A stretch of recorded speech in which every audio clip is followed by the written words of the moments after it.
What's a piece of advice you received that you initially ignored but later found to be incredibly valuable? Floss. Take really good care of your teeth in general. You only get one set, and once they start going, it's usually too late to save them. And don't forget to wear sunscreen.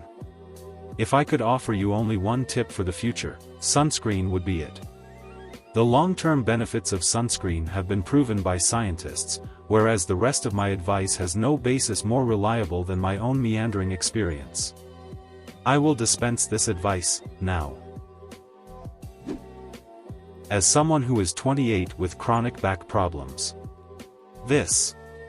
I remember days when I wouldn't be struggling just to get into my car because of lower back pain. Take care of your body, especially your knees and back.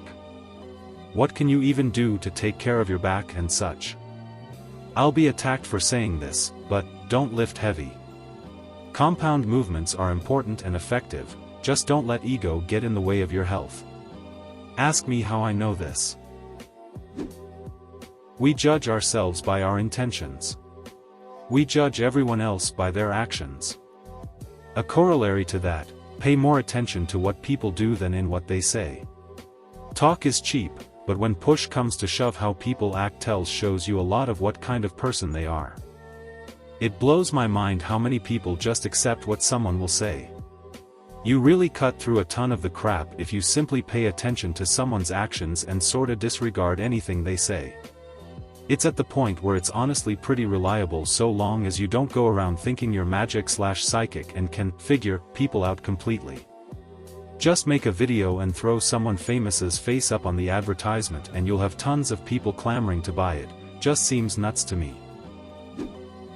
I remember when I worked at Domino's and thought one of the guys was cool with me and on the same page and all.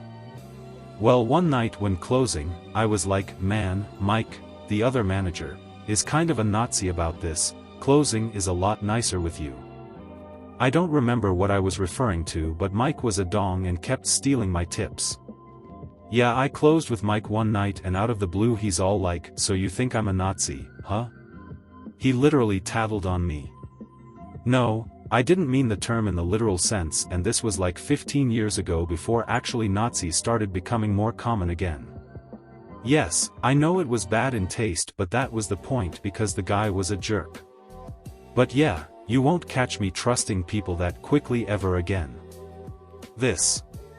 I've hopefully learned my lesson, especially with CO workers for the last time. I'd rather be friendless and alone in my new area than keep making that same mistake. Or sometimes, I believe I'm not ashamed of who I am or being an open book, but then find out again how judgy people can be. My nephew used to drink and drive when he was younger. I would tell him that if he drank, drove, and killed someone, it wouldn't matter how good of a person he was before and how much his family and friends vouched for him. To the rest of the world, he would be seen as a POS, and they would be correct. Sure enough, when one of his best friends killed someone in a drunk driving accident and was sent to prison, he saw with his own eyes what I was telling him. Depends on the reputation you've built for yourself, honestly. If you've worked for years to appear to be perfect and always there for people, you're just setting yourself up for failure. Build a realistic reputation of being imperfect but willing to learn from your mistakes, and it won't be destroyed so easily. My old boss said the same, but less eloquently: the people you hang out with, when you hang out with trash, you become trash. He was right though. Cut those people out of your life before you start dropping your morals. So much I always say, you are the people you associate with. I've ended a few relationships because they associated with crappy people with terrible morals and ethics. I don't regret it. I think people need to be, in general, better prepared for burning bridges.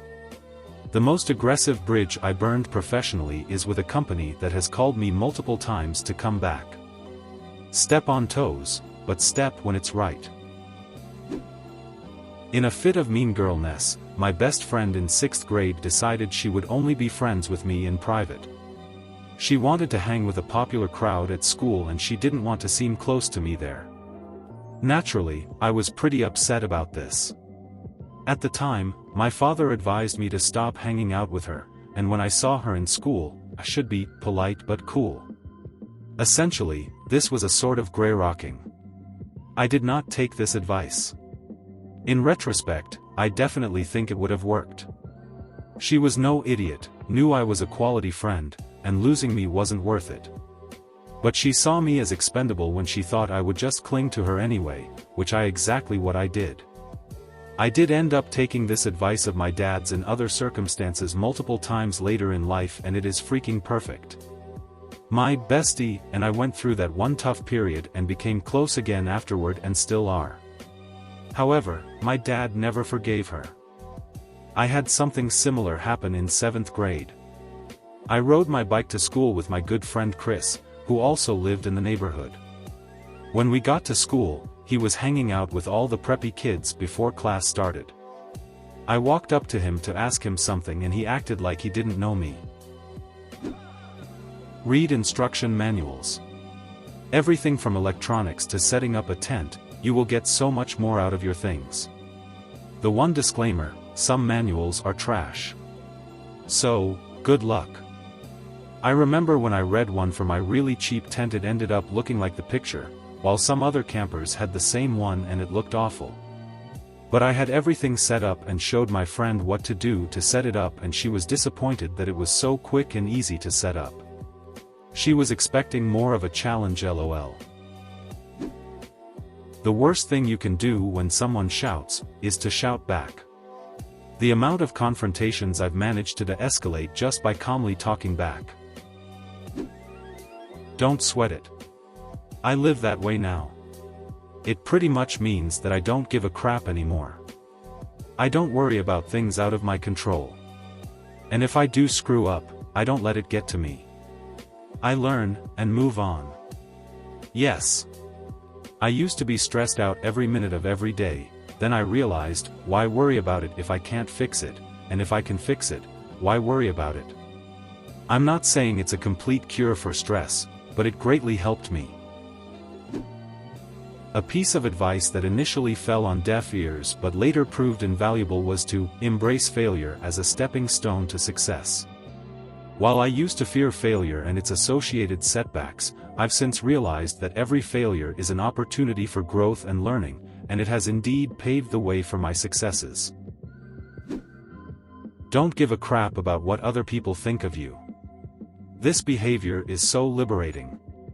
I realize that time I spend thinking about others is nothing compared to time I spend about what people think about me. Everyone is busy dealing with their problems, concerning about what others think about them like we do. Nobody is perfect, and we share the same timeline with people, like individual parallel universes, with different DNA, background, experiences, relations that end up determine our actions beyond our control. A bully might be abused by his parents, a narcissist woman might had a childhood lack of love. We all experience same timeline with different conditions. We are like outputs of different functions with different inputs. The financial rule of thirds. 1/3 to costs, 1/3 to spend, 1/3 to save. Now, I couldn't ever do this, but aspiring to it made all the difference. No, I don't expect, in this economy, that you're gonna get close. That's not the point, it's making sure you have savings, and minimizing costs. When I left a cushy and secure but boring job at a television station to freelance in film and TV productions, my father cautioned, put away 10% of each paycheck for a rainy day. I didn't take his words to heart, and when shortly after my first anniversary as an independent the industry slowed to a crawl, I encountered some tough times that I barely survived. I recall that at my lowest point I had the next month's rent in hand, but no money for food besides a small baggie of pocket change. My heat had been shut off in the middle of an Alberta winter, and I had to ask my father for a loan to pay the gas bill and for groceries. So by the time work eventually picked up again, I had learned my bitter lesson and began to follow his advice assiduously. I suffered through 2 further multi-year industry slowdowns, including the lockdown, but both times my rainy day fund saw me through and even kept me from staring at the bedroom ceiling all night. 40 years later, I retired with a surprisingly well-capitalized retirement account, and membership in a gold-plated private healthcare plan. And in 3 weeks, for the third straight year, I'm forsaking frigid Canada to winter in Mexico. Not a bad outcome for a guy with a lousy fine arts degree from a regional university. In my young adulthood I suffered through 18% mortgage rates, 12% unemployment and a decade of stagflation, but I think in many other ways young people today are facing at least as fraught an economic climate as I did back in '81. And I understand that today, others' ability to put something aside for a rainy day might be more limited than was mine. But I strongly encourage those who can to do so.